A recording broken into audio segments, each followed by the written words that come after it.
Welcome to BRK in depth. మాజీ మంత్రి YS వివేక murder జరిగి 6 ఏళ్లు దాటింది. ఇప్పటికే నిందితులెవరికి శిక్ష పడలేదు. సిబిఐ ఎంట్రీ ఇచ్చినా ఇప్పటికీ కొలిక్కి రాలేదు. హత్య చేసిన వ్యక్తి అప్రూవర్గా మొత్తం బయటపెట్టినా చర్యలేమీ లేవు. అసలు ఎందుకు ఇంత జాప్యం అవుతుంది? ఎవరు దీనికి అడ్డుపడుతున్నారు? దీని వెనుక ఉన్న పెద్ద తలకాయలు ఎవరు? హత్య చేయించిన వ్యక్తులు ఎవరు అనే విషయం బయటకు వచ్చినా కేసు మందకొడిగా ఎందుకు నడుస్తుంది? ఇలా ఎన్నో ప్రశ్నలు సామాన్య ప్రజలను వెంటాడుతున్నాయి.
ఆగస్టు 8 వైఎస్ వివేక జయంతి. అంతా సవ్యంగా ఉంటే ఆయన ఇప్పటికే బతికి ఉండేవారేమో. కానీ 2019 ఎన్నికల ముందు దారుణంగా హత్యకు గురయ్యారు. సొంత ఇంట్లోనే ఆయన్ను హత్య చేశారు. 2019 మార్చి 15న గొడ్డలతో నరికి చంపారు. తొలుత గుండెపోటు అన్నారు. ఆ తర్వాత కొద్దిసేపటికి గొడ్డల పోటు అని చెప్పుకొచ్చారు. రెండోది నిజమని తేలింది. అత్యంత పాశవికంగా చంపేశారు.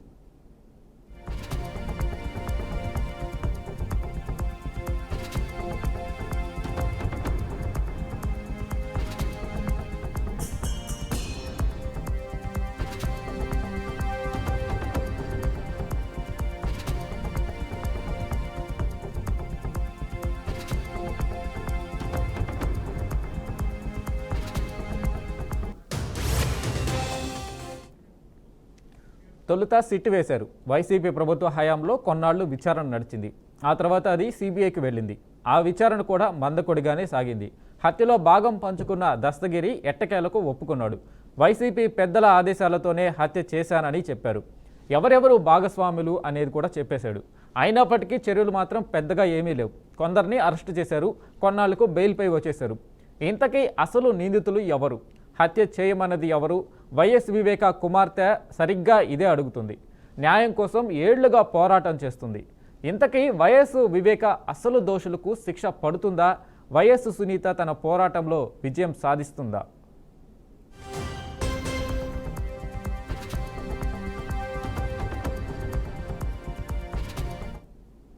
ఆ రోజు మీరే చేయించినట్లు ఈ రోజు చేయించుండరు అని నేను ఎందుకు అనుకోవాలి? నాకు తెలియదు. నాకు అన్ని ఒకే విధంగా ఉన్నాయి.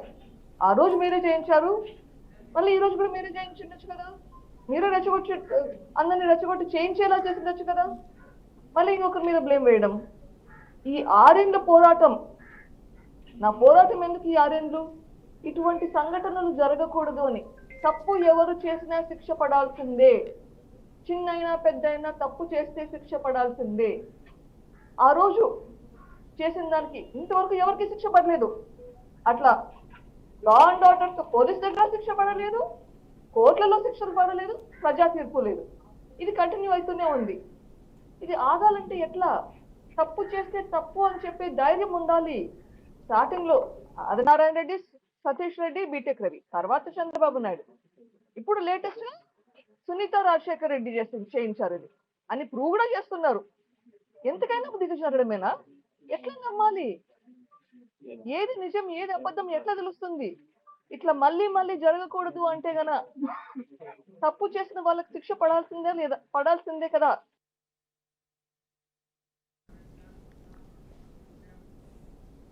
ఇక ఇదే అంశంపై మనతో మాట్లాడడానికి జీబీజే నాయుడు టీడీపీ నేత ఉన్నారు. సార్ నమస్తే అండి. ఇంకా లక్ష్మణ్ వైసీపీ నేత సార్ మీకు కూడా నమస్తే అండి. సో ఇద్దరికి డిబేట్కి స్వాగతం. సో ముఖ్యంగా లక్ష్మణ్ గారు ఏదైతే మీ పార్టీ అధ్యక్షుడి చెల్లెలు సంబంధించి ఆమె పోరాటం సిబిఐకి సంబంధించి ఆమె పోరాటం చేస్తూ ఉంది. ఆ తండ్రి మరణానికి సంబంధించి వైఎస్ జగన్ బాబాయ్ హత్యకి సంబంధించి ఎటువంటి సాక్ష్యాలు కానీ సిబిఐ సమర్పించలేకపోతూ ఉంది. అసలు ఈ కేసు ఎందుకు ఇంత నిర్లక్ష్యానికి గురవుతూ ఉంది? కనీస బాధ్యత జగన్మోహన్ రెడ్డి అయినా తీసుకోవాలి కదా. దీనికి సంబంధించి మీ స్పందన ఏంటి? సార్ వెంకట్ గారు, మీకు ప్యానల్ ఉన్న పెద్దలకి బీఆర్కెట్టి వీక్షకులకి యజమానికి హృదయపూర్వక నమస్కారం. వివేకానంద రెడ్డి గారు హత్య 2019 మార్చి 15 జరిగింది. ఆ హత్యకి అప్పుడు గత ప్రభుత్వం అధికారంలో చంద్రబాబు నాయుడు గారు అధికారంలో ఉన్నారు. ఆ రోజున ఏదైతే సిబిఐ ఎంక్వైరీ చేయడానికి వస్తానంటే అసలు మీరు రావద్దని చెప్పి సిబిఐ అడుగు పెడితే తోలు తీస్తామని చెప్పి చంద్రబాబు నాయుడు గారు అనడం చెప్పి, సరే చంద్రబాబు నాయుడు గారు అయిన తర్వాత మళ్ళీ జగన్మోహన్ రెడ్డి గారు అధికారంలోకి వచ్చిన తర్వాత దానిపైన సిట్ వేశారు. ఆ సిట్టు కొంతకాలం విచారణ జరిపిన తర్వాత అది సిబిఐకి ఇవ్వడం జరిగింది. సరే సిబిఐకి ఇచ్చారు, అది సిబిఐ వాళ్ళు దాన్ని ఎంక్వైరీ చేశారు. ఎంక్వైరీ చేసిన తర్వాత ఎవరైతే మరి సిబిఐని ఇన్ఫ్లుయెన్స్ చేశారా లేదు మరి బీజేపీ పార్టీని ఇన్ఫ్లుయెన్స్ చేశారా ఏం చేశారా అనేది పక్కన పెడితే వీళ్ళు ఏదో ఎప్పుడు హత్యకు గురైనటువంటి ఎవరైతే మరి వివేకానంద రెడ్డి గారు ఉన్నారో ఆ వివేకానంద రెడ్డి గారిని చంపడానికి అప్పుడు ఉన్నటువంటి టీడీపీ అభ్యర్థి అయినటువంటి ఆదినారాయణ రెడ్డి గారు, బీటెక్ రవి గారు, అలాగే ఇంకో 2-3 ఉన్నారు. వాళ్ళందరూ కూడా ఈ వివేకానంద రెడ్డి గారు హత్య కేసులో ఉన్నారని తెలిసిందే. కానీ ఏమని ప్రొజెక్ట్ చేశారు బయటికి? టీడీపీ పార్టీ అవనివ్వండి, కూటమిలో ఉన్నటువంటి నాయకులు అవనివ్వండి, లేదా టీడీపీ పార్టీకి కొన్ని టీవీ ఛానల్స్ ఏ రకంగా అయితే మరి వాళ్ళకి ప్రోద్బలంతో బయటికి ఈ హత్య అవినాష్ రెడ్డి గారు చేయించారు, ఈ హత్య భాస్కర్ రెడ్డి గారు చేయించారు, ఈ హత్య జగన్మోహన్ రెడ్డి గారు చేయించారని చెప్పి ఒక దుష్ప్రచారం అనేది చేయడం జరిగింది. ఈ దుష్ప్రచారం ఎలాగంటే ఆఖరికి 2019 నుంచి చేసిన దుష్ప్రచారం నిన్న 2024లో కూటమి ప్రభుత్వం అధికారంలో రావడానికి వన్ ఆఫ్ ది రీజన్ ఇదొక హత్యగా మనం చెప్పొచ్చు. ఆ రకంగా వాడుకున్నారు. వివేకానంద రెడ్డి గారు హత్యని ఈ టీడీపీ నాయకులు శర్మిలారెడ్డి గారు, సునీతారెడ్డి గారు వీళ్ళందరూ కూడా దీని ఒక పావుగా వినియోగించుకొని వాళ్ళ పప్పం గడుపుకున్నారు. సరే గత మరి చూస్తే ఇప్పటికి 6 సంవత్సరాలు అవుతా ఉంది. మరి వీళ్ళు అధికారంలోకి వచ్చారు కూటమి ప్రభుత్వం. వీళ్ళని ఎవరు ఆపుతూ ఉన్నారు? అసలు వివేకానంద రెడ్డి గారిని చెప్పింది ఎవరు? వివేకానంద రెడ్డి గారికి హత్యగల కారణాలు ఏంటనేది నిగ్గుదాల్చండి, ప్రజలకు తెలియపరచండి. మిమ్మల్ని ఎవరు అవుతూ ఉన్నారు? వెళ్ళండి. మరి ఇదే చంద్రబాబు నాయుడు గారు అన్నారు కదా, మేము అధికారంలోకి వచ్చిన తర్వాత ఎవరెవరు దాని అనుగతలో ఉన్నారో వాళ్ళందరూ బయటకు తీస్తామని చెప్పి. మీరు అధికారంలోకి వచ్చి 14 నెలలు అయింది. ఏ పూర్వగీత సాగించారు? దాని మీద కేసు పైన ఏ సాక్ష్యాధారాలు సంపాదించారు? ఈ కేసు ఎలక్షన్లో వచ్చినప్పుడే మీరు వినియోగిస్తారా? వివేకానంద రెడ్డి గారి కేసు అనేది ఎలక్షన్ వస్తేనే మళ్ళీ దీన్ని ఒక బ్రహ్మాస్త్రంగా వినియోగిస్తారా? తర్వాత దాన్ని మూలన పెట్టేస్తారా? మన అంటారు కొన్ని టీవీ ఛానల్లో వివేకానంద కేసు అయిపోయింది, క్లోజ్ అయిపోయింది, అదేదో టీవీ సీరియల్ లాగా కొనసాగుతూనే ఉంది, దానికి ముగింపు పలగాల ఎంతకాలం వాళ్ళగా కార్తీక దీపం ఆడదే ఆధారాలాగా లేకపోతే ఇంకొక టీవీ సీరియల్ లాగా దీన్ని అలా కొనసాగిస్తూ ఉంటారు, ముగింపు పలకాలి కదా అని చెప్తారు. అంటే వాళ్ళకి ఆటవిడుపుగా వివేకానంద రెడ్డి గారి హత్య కేసు అనేది వాళ్ళకి ఓటు బ్యాంకంగా తయారయ్యి టీడీపీ కూటమి నాయకులందరూ కూడా ఆయన వాడుకుంటూ ఉన్నారు. ఈ రోజున మీ చేతిలో ఉంది కదా సిబిఐ, ఎన్డీఏ కూటమి, మీ బీజేపీ ప్రభుత్వం, మీరందరూ కూడా మీ దయాదాక్షిణ్యంతోనే మా బీజేపీ ప్రభుత్వం సెంటర్లో ఉంది కదా. నరేంద్ర మోడీ గారితోనో అమిత్ షా గారితోనో మీరు మాట్లాడి అయ్యా ఈ కేసుని పురోగతి సాధించండి, ఈ కేసులో ఉన్నటువంటి వ్యక్తుల్ని బయటికి తీసుకురండి అని ఎందుకు మాట్లాడట్లా? ఎందుకు మీరు పట్టట్లేదంటే దీన్ని రాజకీయంగా మీరు వినియోగించుకోవాలా. ఇది జగన్మోహన్ రెడ్డి గారు చేశారని తప్పుడు ప్రసారం చేయాలా, ఇది అవినాష్ రెడ్డి గారు చేశారని తప్పుడు ప్రసారం చేయాలా, ఇది భాస్కర్ రెడ్డి గారికి సంబంధం ఉందని తప్పుడు ప్రసారం చేయాలా. ఒక కేవలం ఉద్దేశంతో వివేకానంద గారి హత్యని వీళ్ళు వినియోగించుకొని పబ్బం గడుపుకుంటూ ఉన్నారు. వివేకానంద రెడ్డి గారు బతుకున్నప్పుడు కనీసం గంజినీరు పోయినా వివేకానంద రెడ్డి గారు బతుకున్నప్పుడు కనీసం ఆయన సాధక బాధకాలు చూడాల. అటువంటి కూతురు సునీత రెడ్డి గారు, ఆయన ఆస్తులు కావాలి, ఆయన రాజకీయ వారసత్వం కావాలి, కానీ తండ్రికి మాత్రం గెంజిపోయాం. తండ్రికి మాత్రం నేనున్నానన్న భరోసా ఎవరు? అటువంటి పిల్లలు సునీత రెడ్డి గారు అలా అల్లుడు. ఆయన సమయంగా చూసుకుంటే ఆయన ఇంకొక ముస్లిం అమ్మాయిని ఎందుకు పెళ్లి చేసుకోవాల్సిన పరిస్థితి ఏర్పడింది ఆయనకి, వివేకానంద రెడ్డి గారికి? ఎందుకు అటువైపు వెళ్ళారు? ఇదంతా కేవలం ఆస్తి తగాదాలు, ఆస్తి కోసం ఈ సునీత రెడ్డి గారు వాళ్ళ అల్లుడు వాళ్ళకి సంబంధించి ఈ టీడీపీ నాయకులందరూ కుమ్మక్కాయి ఈ వివేకానంద రెడ్డి గారిని హత్య చేశారని అందరికీ అనుమానాలుగా ఉన్నాయి కదా. ఓకే, ఎలక్షన్ లో సరే ఆగండి మీరు సార్. లక్ష్మణ్ గారు ఒక నిమిషం ఆగండి సార్. కిందటి ఎలక్షన్ లో 2024 ఎలక్షన్ లో ఇదే శర్మిలారెడ్డి గారు, ఇదే సునీత గారు, ఇదే టీడీపీ వాళ్ళందరూ కూడా అవినేష్ రెడ్డి గారి మీద పోటీ చేపించి ఏమన్నారు? వివేకానంద రెడ్డి గారి హత్యలో ఈలే చేశారని మీరు నిరూపించాలంటే నన్ను గెలిపించండి అని చెప్పి మరి శర్మిలారెడ్డి గారు అన్నారు. ప్రజలెవరూ విశ్వసించలా. అవినాష్ రెడ్డి గారిని ఎందుకు గెలిపించారు? అవినాష్ రెడ్డి గారి మీద అటువంటి మంచి అభిప్రాయం ప్రజలకు ఉంది. వాళ్ళు ఎటువంటి ప్రజలందరికీ తెలుసు. రాష్ట్రాన్ని మభ్య పెట్టాలని చూశారు, కానీ కడప ప్రజలను మీరు మభ్య పెట్టలేకపోయారు కదా. ఎందుకు మీరు చిత్తుగా ఓడిపోయారు? టీడీపీ వాళ్ళు మీరు ఒకటే చెప్తూ ఉన్నాం, ప్రజల గుండెల్లో, ప్రజల నాడుల్లో నరాయణ జగన్మోహన్ రెడ్డి గారు ఉన్నారు, నరాయణ అవినాష్ రెడ్డి గారు ఉన్నారు. అందుకనే వాళ్ళు మంచి చేస్తారు కాబట్టినే. సరే ఒక నిమిషం ఆగండి నాయుడు గారు, జీవిజీ నాయుడు గారు ఒక నిమిషం ఆగండి. ఓకే, లక్ష్మణ్ గారు, ఆంధ్రప్రదేశ్ అందరూ కూడా రాష్ట్రంలో ఉన్నటువంటి ప్రజలందరూ కూడా వాళ్ళ గుండెల్లో దేవుళ్ళ కొలుసుకుంటూ ఉంటారు. అటువంటి వ్యక్తుల మీద మీ రాజకీయ లబ్ధి కోసం, రాజకీయ క్రీడ కోసం మీరు వినియోగించుకొని అదొక ఒక ఆట వస్తువులాగా ఈ యొక్క వివేకానంద రెడ్డి గారు సరే ఓకే, ఒక నిమిషం ఆగండి నాయుడు గారు. ఇప్పుడు ఆయన లక్ష్మణ్ గారు చేసిన వ్యాఖ్యలకి సంబంధించి ఒక నిమిషం ఆగండి సార్. మీరు లక్ష్మణ్ గారు ఆగండి, మీరు ఒక నిమిషం ఆగండి. నాయుడు గారు ఆయన ఏమంటున్నారంటే కూటమి ప్రభుత్వం అధికారంలోకి వచ్చాక కూడా న్యాయం జరగకపోతుంది అని అంటే, దస్తగిరి లాంటి వ్యక్తి అప్రూవల్గా మారి వైఎస్ జగన్ పేరు, అవినాష్ రెడ్డి పేరు, ఇందరి పేర్లు బయట పెట్టారు ఆయన. అయినా కూడా కూటమి ప్రభుత్వం అధికారంలోకి వచ్చాక న్యాయం చేస్తామని చెప్పిన మీరు ఎందుకు సిబిఐ కూడా ఈ కేసులో అనుకున్నంత స్థాయిలో పర్ఫామ్ చేయలేకపోతా ఉంది? ఇప్పుడు డిస్కషన్ లో పాల్గొనే పెద్దలందరికీ మరొకసారి నమస్కారం. ఈ డిస్కషన్ లో వైఎస్ఆర్సిపి స్పోక్స్ పర్సన్ సిగ్గుపడకుండా పాల్గొనటం నాకు చాలా సంతోషం. ఇప్పుడు ఫస్ట్ మర్డర్ జరిగిన తర్వాత సీన్లో వచ్చింది ఎవరు? వాళ్ళ సొంత మనుషులు. వాళ్ళు ఏమని చెప్పారు? ఇది మర్డర్ కాదు, హార్ట్ అటాక్ అని చెప్పారు. ఎవరండి ఆ పెద్ద మనిషి మరి చెప్పింది? సునీత రెడ్డా, లేకపోతే చంద్రబాబు నాయుడా, లేకపోతే పవన్ కళ్యాణ్? చెప్పింది మీ సొంత మనుషులే కదా.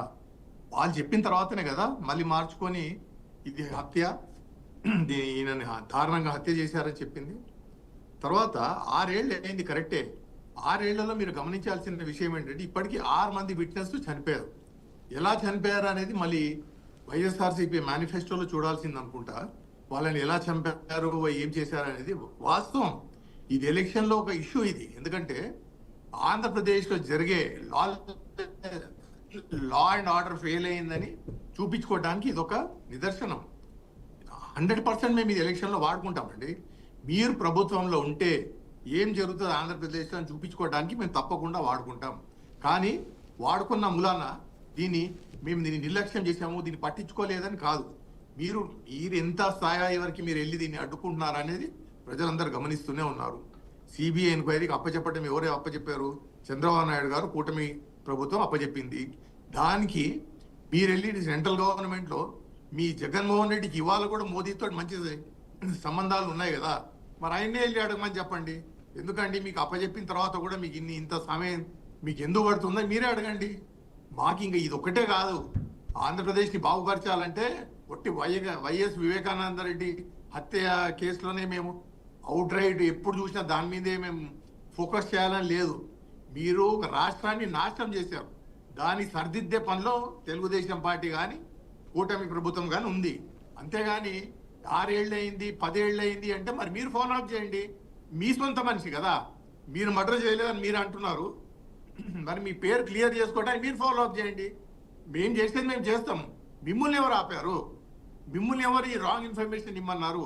హార్ట్ అటాక్ అని, తర్వాత హత్య అని ఒక్కొక్క విట్నెస్ చంపుకుంటా పోతా ఉంటే మీరు ఇంకా ఈ కేసుకి ఎండ్ ఎలా వస్తుందండి? మీరు చెప్పండి లక్ష్మణ్ గారు. లక్ష్మణ్ గారు లక్ష్మణ్ గారు సార్ వాడుకుంటాం. మరి జరిగిందా జరగలేదా? ఇది మీరు ఇది ఒప్పుకోండి ఒకసారి. జరిగిందా జరగలేదా? జరిగిన తర్వాత దాన్ని తప్పుదోవ పట్టించింది ఎవరు? మీరే కదా, మీ మనుషులే కదా. తప్పుదోవ పట్టించింది మీరేనా కాదా? మీరు దాని తప్పుదోవ మీరండి. గుడ్డెలతో చంపిన మనిషిని హార్ట్ అటాక్ తో చనిపోయడం చెప్పడానికి మీరు సిగ్గుపడలేదా ఆ రోజు? మీరు ఏం మాట్లాడుతున్నారు? మీరు నాయుడు గారు అయితే మీరు అన్నట్లు ఒక నిమిషం ఆగండి. లక్ష్మణ్ గారు ఒక నిమిషం ఆగండి, నేను అడుగుతాను. ఆగండి ఒక నిమిషం. హలో, ఒక నిమిషం ఆగండి. లక్ష్మణ్ గారు మీరు ఆగండి. నాయుడు గారు అయితే రాష్ట్రంలో సార్ హలో, రాష్ట్రంలో చాలా సమస్యలు ఉన్నాయి, ఇది ఒక్కటే కాదు అని అంటున్నారు. కానీ ఒక ఆడ కూతురు సునీత, హలో ఒక నిమిషం ఆగండి. నాయుడు గారు ఒక్క నిమిషం సార్. నాయుడు గారు ఒక్క నిమిషం ఆగండి. శిక్షించాల్సింది గవర్నమెంట్ బాధ్యత. ఒక యంత్రాంగం ఉంది, పోలీస్ డిపార్ట్మెంట్ ఉంది, సిబిఐ ఉంది. దాని ఇంబడిబడి దాని ఇచ్చేయాల్సిన అవసరం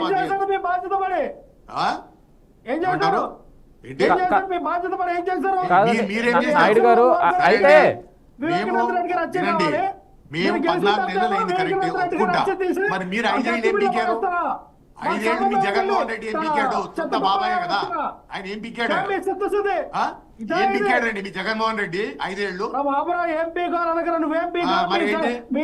14 నెలల్లోనే మీకు సీట్ రాకపోతుంది. మీకు ఒక నిమిషం కూడా కూర్చోలేకపోతున్నారు కదా. 14 నెలలు అయింది అంటున్నారు కదా. మీరు సిగ్గుపడలేదా?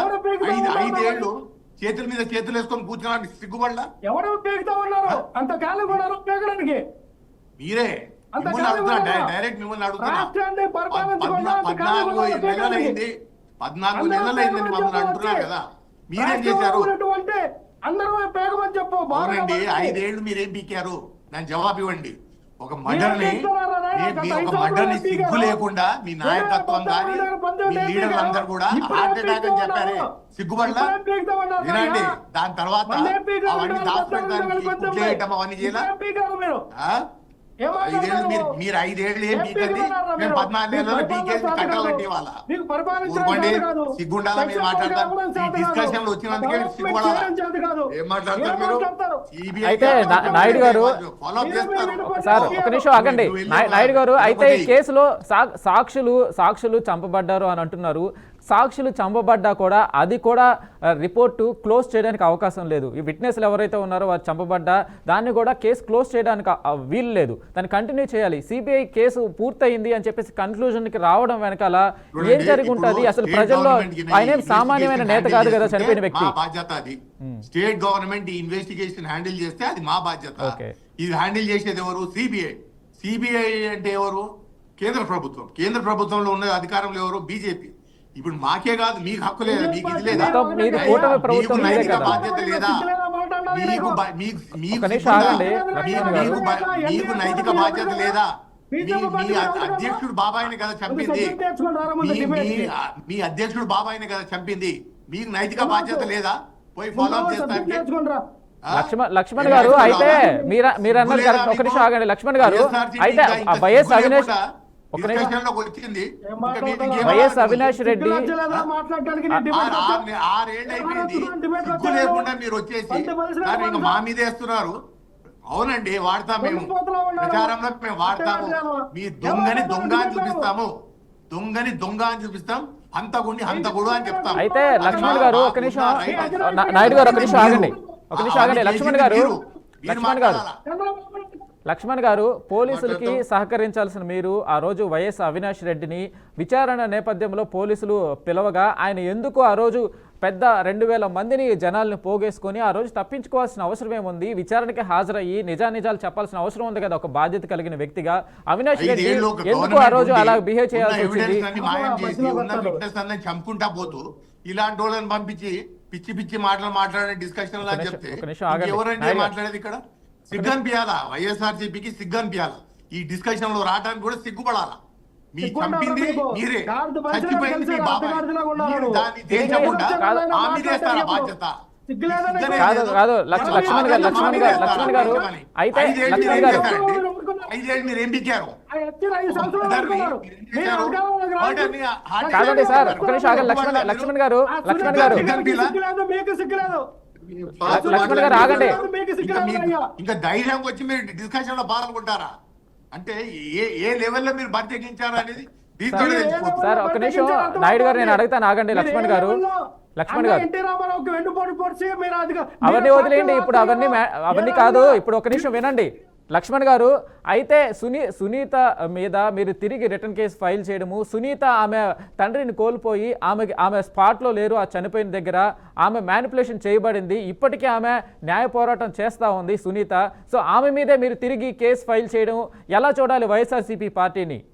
కనీసం ఆ రెస్పాన్స్ కూడా ఇవ్వకుండా ఆమెకి మీరు ఏం రెస్పాన్స్ ఇస్తారండి? వీళ్ళు చంపింది వీళ్ళు, ఆ రోజు సునీత అక్కడ లేరు కదా, మర్డర్ అన్నారు. తర్వాత ఒక్కొక్క విట్నెస్ చంపుకుంటా పోతున్నారు. వీళ్ళేమి ఇస్తారండి వివరణ దీని మీద? చెప్పండి లక్ష్మణ్ గారు. అనేది ఉండాలా వీళ్ళకి? ఇంకా మాట్లాడటానికి చెప్పడానికి వాళ్ళకి సిగ్గు లేదు, వినడానికి మనకైనా సిగ్గు ఉండాలా? ఇలాంటి మాటలు మాట్లాడాలి. ఏమి ఇస్తారని మీరు కేసు మీద కేసు పెట్టి మీకు బాగా తెలుసు సునీతమ్మ ఎంత పోరాటం చేస్తుంటే తండ్రి కోసం లక్ష్మణ్ గారు సునీత గారు ఆమె తండ్రి మరణం కోసం ఇన్ని సంవత్సరాలుగా పోరాటం చేస్తూ ఉంది. సొంత బాబాయి వైఎస్ జగన్మోహన్ రెడ్డి వైఎస్ఆర్సీపీ పార్టీ అధినేత, మాజీ ముఖ్యమంత్రి, ఆయనకి కనీసం బాధ్యత ఉండాలి కదా. ఆమె సునీత ఇన్ని సంవత్సరాలుగా సునీతమ్మ ఇంత పోరాటం చేస్తున్నప్పుడు మీ పార్టీ తిరిగి ఆమె మీదే కేసులు పెట్టడం, సో ఇప్పటికి కూడా బాబాయ్ చంపిన వ్యక్తి ఎవరు అని చెప్పేసి బయటకు వచ్చి మాట్లాడాలి. దాని గురించి నిలదీయాల్సిన అవసరం మీకు లేదా? సొంత బాబాయ్ చనిపోయిన చెప్పండి. చంద్రబాబు నాయుడు గారి దగ్గరికి వెళ్ళి చంద్రబాబు నాయుడు గారు కాలు పట్టుకొని ఆమె ఎవరి దగ్గరికి వెళ్ళారు అనేది విషయం కాదండి. మీకు బాధ్యత లేదా? ఆమెను పక్కన పెట్టండి. మీకు బాధ్యత లేదా మీ నాయకుడికి? సునీత రెడ్డి గారు ఈ రోజు చొక్కా పట్టుకొని అడగాల చంద్రబాబు నాయుడు, చల్లా చొక్కా పట్టుకొని అడగాల పవన్ కళ్యాణ్. ఓకే, ఆమె అడుగుతాదండి. మీకు బాధ్యత లేదా? సొంత బాబాయ్ కదా, మీకు బాధ్యత లేదా? సొంత బాబాయ్, ఒక బాబాయ్, సొంత బాబాయ్. అదే విధానం మమ్మల్ని అడగాల, మీరు ఏం చేశారు? మీరు 14 నెలలు ఏం చేశారు అని మళ్ళీ మీకు ఇదే ప్రశ్న చేస్తున్నా. 5 ఏళ్లనే మీరు ఏం పీకారు? ఎన్నిసార్లు సునీతారెడ్డి వచ్చి మీకు వచ్చి చెప్పబట్టి ఆమెకి ఇంటర్వ్యూ ఇవ్వలే మీరు? మీకు సిగ్గు అనేది ఉండాలా? ఆ సునీతారెడ్డి వచ్చి మిమ్మల్ని కలవాలనుకుంటే మీ అధినేత ఆమె కలవని కూడా కలవలేదు. అక్కడ ఒక ఇంటర్వ్యూ ఇవ్వండి, సిగ్గులేని అధినేత, మీ అధినేత. ఆమె వచ్చి మా చొక్కా పట్టుకోవాలన్నా? మా అన్న చంపాడు, దాన్ని శిక్ష మీరు వేయండి అని మళ్ళీ మా చొక్కా పట్టుకోవాలి? అరే ఏం మనుషులండి మీరు? ఇదే విధానంగా మీరు చేసుకుంటూ ఒక స్టేట్ ని మొత్తం నాశనం చేశారు. ఇప్పుడు ఇది ఒక్కటే కాదు, ఇంకోటి నాకు ఒకటి చెప్పండి. ఓకే రైట్, కత్తి okay right. Thank you Lakshman garu, thank you Naidu గారు, మీరు ఈ డిబేట్లో పార్టిసిపేట్ చేసినందుకు థ్యాంక్ యూ అండి ఇద్దరికి. సో ఏదైతే ఆంధ్రప్రదేశ్లో సంచలనం రేకెత్తించిన మాజీ దివంగత నేత వైఎస్ వివేకానందరెడ్డి హత్య కేసుకు సంబంధించి సిబిఐ ఎలాంటి కేసు అయితే కంప్లీట్ చేసినట్టుగా అయితే కనిపిస్తూ ఉంది. దానికి సంబంధించి ఎలాంటి సాక్ష్యాలు కానీ ఏమీ కూడా పొందుపరచకపోవడం తీవ్ర ఆందోళన కలిగిస్తూ ఉంది. సో ఆమె కూతురు సునీత అయితే తీవ్ర ఆవేదన వ్యక్తం చేస్తూ ఉంది. సో అంత పెద్ద నేతకి సంబంధించి కూడా ఎలాంటి న్యాయం జరగకపోవడం అయితే కూడా ప్రజల్లో కాస్తంత న్యాయ వ్యవస్థ మీద కూడా అసహనం కలిగిస్తూ ఉంది. సో చూడాలి మరి ఈ కేసు ఫైనల్గా కన్క్లూజన్ ఏమవుతుందో. సో ఇది వాటి BRK in depth. Keep watching BRK news.